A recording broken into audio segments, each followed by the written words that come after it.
Nick Harris joining us now on the Matt Mosley Show. And Nick he's been doing his draft show. I'm sure, Nick, they're already asking you for who to pick at number 12, who the Cowboys should pick at 20 or 21 or wherever they're going to end up. But and you've got the big your podcast you're going to be doing this afternoon, I believe, at about is it 4 Central? Is that right? Yes, sir. And the cross chop, that's the one you do with owning, and there's one more guy on there. Who is that? Give us a little background on that podcast. Yeah, Cross Chop on YouTube. You can come check us out. We're talking all things Cowboys, all things draft now that it's draft season and off season.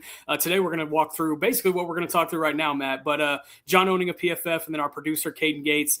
He's done great stuff. He's worked for the Cowboys in the past, works for the Mavericks now. A good little crew that I was happy to put together before the season started.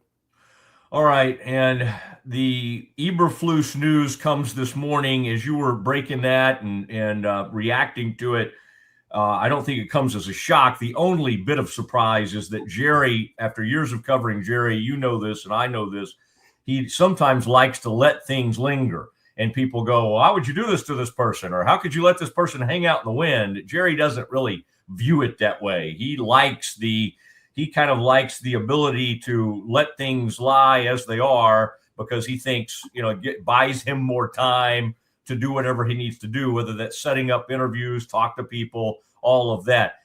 Nick, this happens pretty quickly by Jerry's standards. Did the timing of this surprise you at all? And what do you read into Jerry and the Cowboys and hopefully Brian Schottenheimer making an efficient and quick move here to go ahead and move on from Matt Eberflus?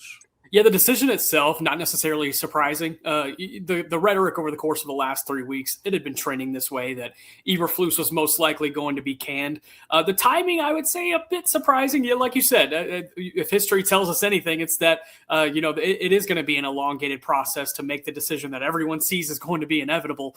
I think here with Matt Eberflus, though, as they started to go through these conversations over the course of the past 48 hours, they had these exit interviews with players. They realized that these issues really did stem from Matt Eberflus. Now, granted, it's a multi-layered issue. Jerry Jones has talked about it. We haven't really done ourselves any favors by implementing multiple systems over the course of the last 3 years. Our personnel has been changing, but the buck does start with Matt Eberflus, and I think they realized that over the course of the past 48 hours.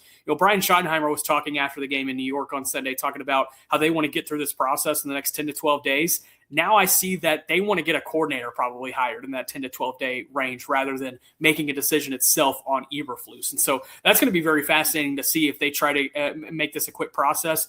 There's going to be a couple of really good candidates that are only going to be able to interview this week because they are in playoff teams, Denver and Seattle. Jim Leonard for Denver, Carl Scott for Seattle, I think could be 2 guys. But it's going to be interesting to see how they go forward with this process. Okay, I think, and we'll talk about Brian Flores, but since you brought up Leonard immediately, the Broncos defensive pass game coordinator, I believe he's assistant head coach there, had an interesting, I remember a lot of people thought he should have gotten the Wisconsin job. He'd been the interim coach there and been a defensive coordinator, and then was beloved there, obviously, and then has that NFL playing career. I mean, there's a lot of boxes he checks. I would say not, Jerry seems to love the former NFL head coach. There are a couple of those on your list and all. When you're sitting there getting ready to do your podcast this afternoon, what is it about Leonard that intrigues you? Obviously, the Broncos have had an unbelievable year, but he's not the one calling their plays. Is there anything about maybe his philosophy, his past, who he's served under, that intrigues you a lot?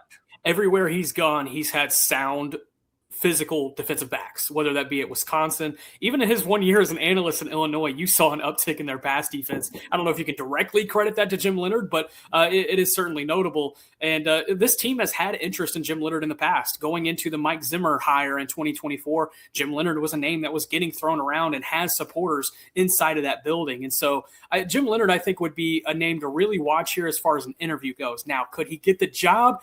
I think that's probably going to be a little bit more unlikely. I do think that they try to stick with their resume of either getting a former head coach A or be a guy who's called plays before. And Jim Leonhard just hasn't done that at the NFL level. Now, what he did at Wisconsin for those 6 seasons, there's a lot of track record to point back to. And, an interview would be fascinating to see what he could bring to the table to alleviate those concerns. Heck, he was even a guy that Baylor had interest in a couple of years ago before he made that move to Illinois. So he has had a couple of ties to the state of Texas. We'll see if he ends up getting an interview here. All right, you had to bring that up. There's the Baylor's. Any name you could have brought up, they would have preferred over what they've had over the last few seasons. But Jim Leonhard's an interesting one. He's on your list. Brian Flores heads the list. I don't think you were ranking them. You were putting them. Perhaps Gannon's on there too. Some of these guys get fired. Raheem Morris gets fired as the Falcons head coach. That surprised a few people because they had finished out the year nicely. I mean, so some of these people really checked the Jerry box of, they've been a head coach.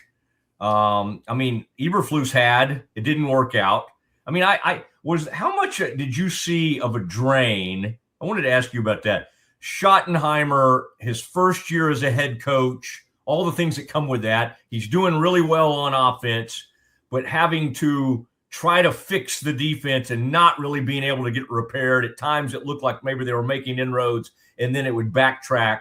Like, how much of a drain do you think that was on Schottenheimer? And then are there a few of these coaches that you feel like, hey, this would represent a guy that Schottenheimer could literally go, you be in charge of the defense, and maybe he wouldn't have so much on his plate? That's definitely going to be what they're looking for. They want a guy that they can trust 100% to be able to handle things. And you remember when Brian Schottenheimer popped in those defensive meetings starting in about week 4, week 5, that remained throughout the season. And when you're a head coach, every second is super valuable. And if you're giving a second elsewhere, that means you're taking it away from someplace else. And that was acknowledged here toward the end of the season and being like, there were so many resources and time dedicated to figuring out these defensive issues that, you think about the red zone scoring issue. They had a third down offense issue for a few weeks in the middle of the season. You wonder if maybe there was more time to correct those concerns if this defense wasn't as bad as it was. And so, when they do cast their net here to see who exactly they want to go grab, that's going to be a big part of it. Who can they trust to be able to man that side of the ball so that Brian Schottenheimer doesn't have to pop into those defensive meetings and he can focus on his side as the head coach? What excites you the most about Brian Flores? And I will just say the only thing about that one is that Jerry's he does not love paying coaches, period. I mean, whether it be a head coach or assistant or whatever, he does not strike me as someone who's going to get in a bidding war if a lot of people are trying to get Brian Flores. And by all accounts, it seems like Minnesota would like to keep him. I don't know if Brian Flores is going to be a huge candidate to be a head coach based on the fact that he's suing the league and there's some ill will around the league with Brian Flores. What I don't know if that includes Jerry, a man who, by the way, has threatened Goodell and wanted Goodell fired. So Jerry sued the league. He would be one of the people that probably wouldn't bother as much as other owners around the league. I think he would be a great choice, but for some reason, I'm not really seeing it with Jerry. Are you feeling the same way? I think Jerry could. I think Jerry loves Brian Flores. You go back to a couple of weeks ago when the Vikings beat them on December 14th, and the couple of days after that, Jerry and Stephen Jones both spent a lot of time on the radio praising Brian Flores, even after the game outside of the locker room, praising Brian Flores and what he was bringing to that game. The pressure, the heavy pressure. They blitzed more than any team in the NFL this past season, the Minnesota Vikings. Now, it requires really veteran-type guys on the back end of the secondary. You would have to wonder if Brian Flores does find his way into Dallas, would they have to overhaul that secondary a little bit? But it's an intriguing name. However, I don't think it's likely for a couple of reasons. One, I think he gets a head coaching job this cycle. He's currently the favorite to be the Las Vegas Raiders head coach as of this morning.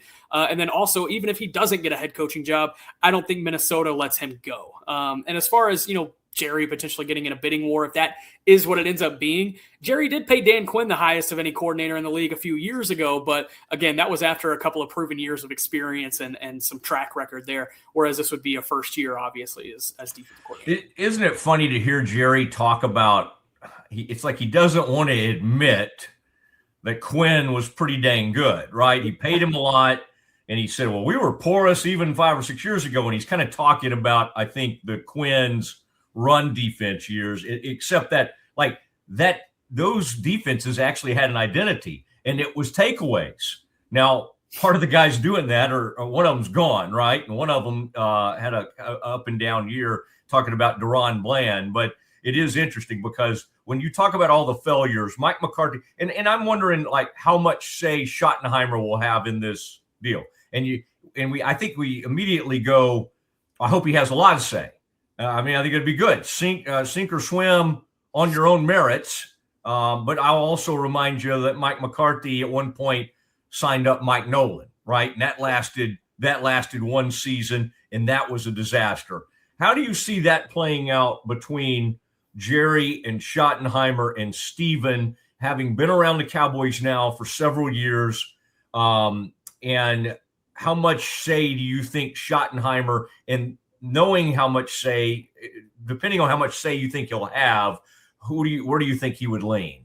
Yeah, I have it on good faith that Brian Schottenheimer will have a heavy say in this next hire. He'll be just as much of the process as guys like Jerry Jones, Stephen Jones, or even Will McClay will have.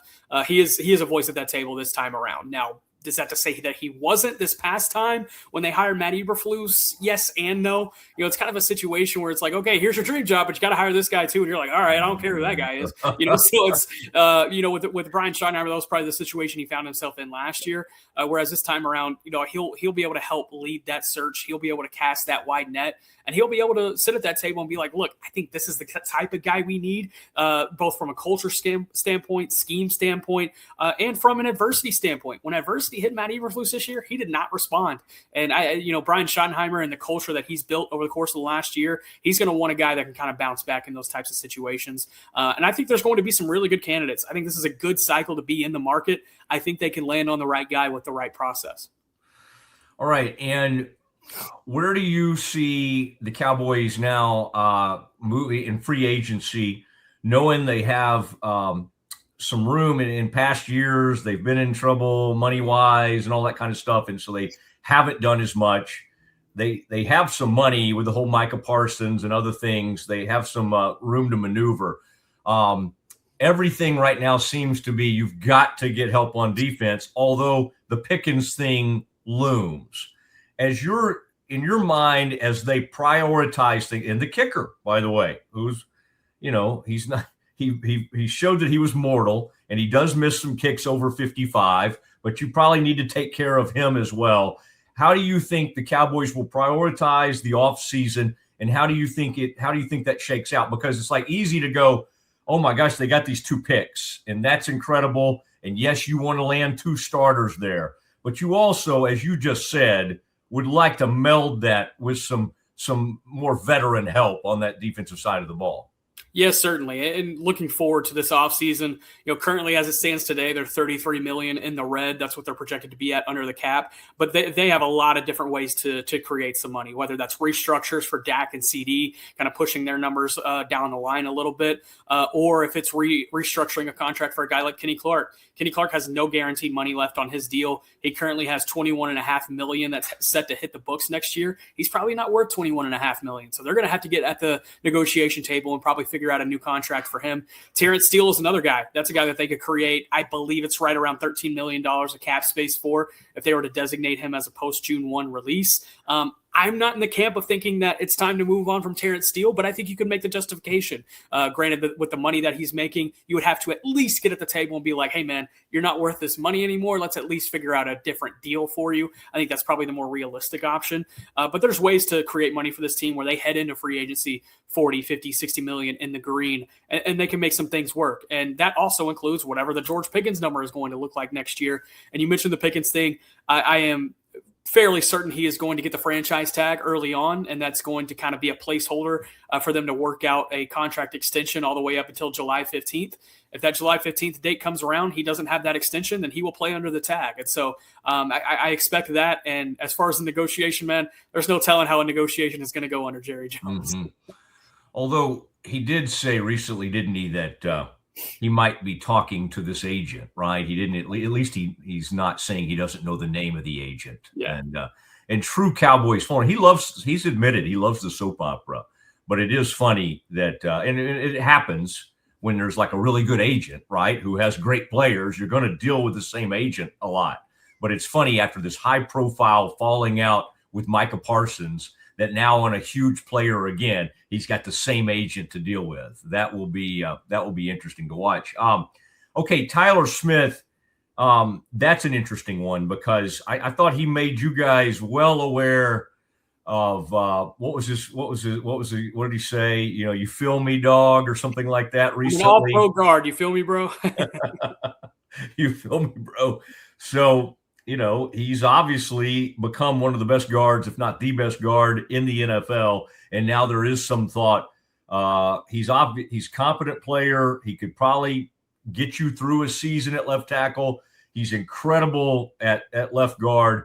How do you see this playing out? And you can't help but think, even though he's had injuries and other setbacks, that the team is kind of faded on Guyton at this point and thinks, and the thing they can't do, the thing this team loves doing more than ever, and they've had success with it, is sitting there in the first round and letting whatever really good offensive lineman fall down to them and taking that offensive lineman. We're now at a point where it's like you almost can't do that. You really need some defensive players.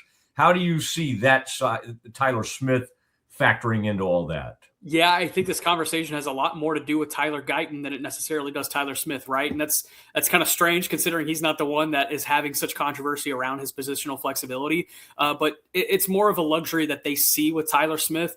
And Jerry Jones, every time Tyler Smith is brought up, he loves to pin him into the Larry Allen pigeonhole. And it's a good pigeonhole to be in, don't get me wrong. But he's not Larry Allen, and no one should be expected to be. He is an all-pro left guard. He is right. I feel him, bro. And I think they need to I think they need to be looking at whatever. If they're not confident in Tyler Guyton, then they need to be looking for that left tackle solution. Or if it's a situation where they're like, hey, we already know we're moving on from Steele, we're going to move Guyton to right tackle, then go get your left tackle in the draft. I'm okay with that. Considering the investment that you made on Dak Prescott on the wrong side of 30, that's probably the only time I would be able to co-sign, hey, making 4 to 5 first-round picks on the offensive line over the course of 6 seasons, because you want to protect that investment. And you've seen what Dak Prescott can give you when he plays 17 games fully healthy like he did this past season. And so, I think it has more so to do with everything that's going on around Tyler Smith. If you're asking me, though, keep that guy at left guard and figure out who to plug and play next to him. All right. And by the way, was that part of your Cotton Bowl swag? Did you actually? Okay. Yeah, thankfully. Shout out to Scotty Rogers, our guy at the Cotton Bowl. He always hooks us up. Oh, Scotty Rogers. Okay. My guy's Michael Conradi out there. So I may need to check in because I like that kind of a sleek look. Yep. I don't like a lot of writing, although I guess my cap says otherwise.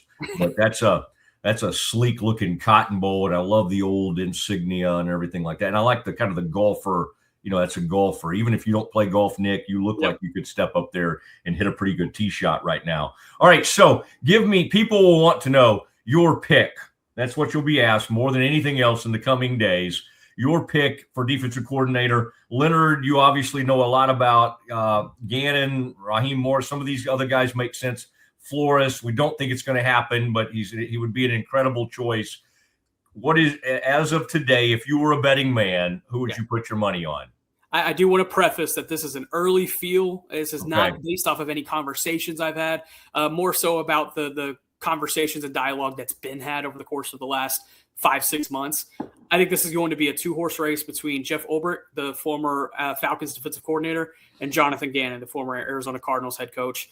I personally think it ends up being Ulbrich. That would be my guess today. But again, like I said, it's early. They haven't even scheduled any interviews yet. We'll see where this process takes us. All right. Ulbrich, the guy that was the interim coach for the Jets, right? And I want to make sure I've got this right. Was he the one that had a family member pull some prank during the draft? Was that Ulbrich? Okay. Yeah, it was his son, I believe, who had Shador Sanders' number and called him to say he was drafted. Yeah, bad moment. I think he got fined for that, like $300,000 or something crazy. It was wild. Yeah. But as Jerry says, Jerry would refer to that as back when it came to Pac-Man back in the day. We were like, what's Pac-Man? What was he doing in this fight? What was going on? And Jerry said he was just jiving. You're just jiving a little bit. That sounds like something Jerry would say. All right, so we got that, and then any other big? You mentioned the Terrence Steele. If when they get to, I mean, there's so many things to fill. You need 2 cornerbacks. You're going to need a safety. If we think Donovan Wilson will probably be moving on, I mean, you're going to need. You're right. You're going to have to restructure if you want to keep these 3 defensive tackles. You need an edge rusher. I mean, what does that say, Nick? That your best pass rusher was on the couch, did not come to training camp, and was not there for the first game of the season, has to come from the couch, and has 3 sacks the other day. And the way Moose and other people were talking about it, and I don't know if you have a thought on this, they were kind of portraying him as like one of the great leaders in the locker room for that defense, Jadeveon Clowney. I mean, that is pretty damning. It's great for him, and it says a lot about how he took care of himself and was prepared when the moment came. But it's sort of crazy for the Cowboys that they made that statement to us. We can scheme it up. We can scheme it up. We can scheme up the pass rush without Micah Parsons. It's pretty damning, right? And Jadeveon Clowney leading the team in sacks by a healthy margin, like you said, after coming off the couch. I think he missed the first 3 games. It was, that's bad at the end of the day. Now, Jadeveon Clowney, he has been a locker room guy for them, specifically since they were eliminated from playoff contention. Because when that happened, huge air was sucked out of the room. Jadeveon Clowney was one of the guys who stood up and said, hey, we have a job to do. We have 17 games to play. There are people who around the world who would kill to be in our position. We have to be professionals at the end of the day and go finish strong. He did that. And, this team didn't necessarily do so, lost 4 of their last 5. But Jadeveon Clowney is a veteran presence that they definitely want to keep around. We'll see if the price point works for both sides. And then Donovan Ezeraku, I think, is a guy to build upon too. Yes, he only had 2 sacks in his rookie season, but his run game ability was on display. I think he's going to be a fantastic pass rusher for this team under the right system. All right, Nick. Really good stuff. Always love catching up with you, especially in the press box. I don't know what we're going to do now. I guess I'll have to come out there to the facility.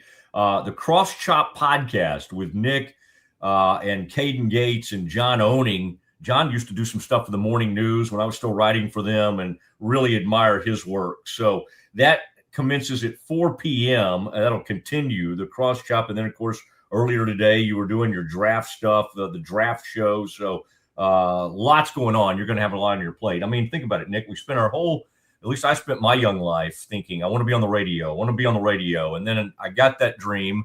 And now it's like we're all on YouTube. Right. We started late. That's right. Let's go be on YouTube. Hey, I appreciate it. Just let me know. I might need Scotty Rogers' number or somebody. Yes. I've got to get one of those hats. I like that. It's a good look. Thank you, Matt. I appreciate you always. All right. Great having you on. There he goes. Nick Harris covers the Cowboys for the Fort Worth Star-Telegram and does a very nice job. And you heard Nick there, a 2-horse race between Jeff Ulbrich and Jonathan Gannon is the way he has it. And again, this is more based on, if I'm hearing Nick correctly, this is more based on his kind of gut right now, looking at the candidates, looking who might be a good fit, more than what all his sources are telling him. So he may have a different thought in the coming days. But right now, at this very moment, 2-horse race, Jeff Ulbrich, who's been with used to be with the Jets, then with the Falcons, under Raheem Morris as their defense coordinator, and then got blown out there. And then and Jonathan Gannon, who just got blown out with the Cardinals.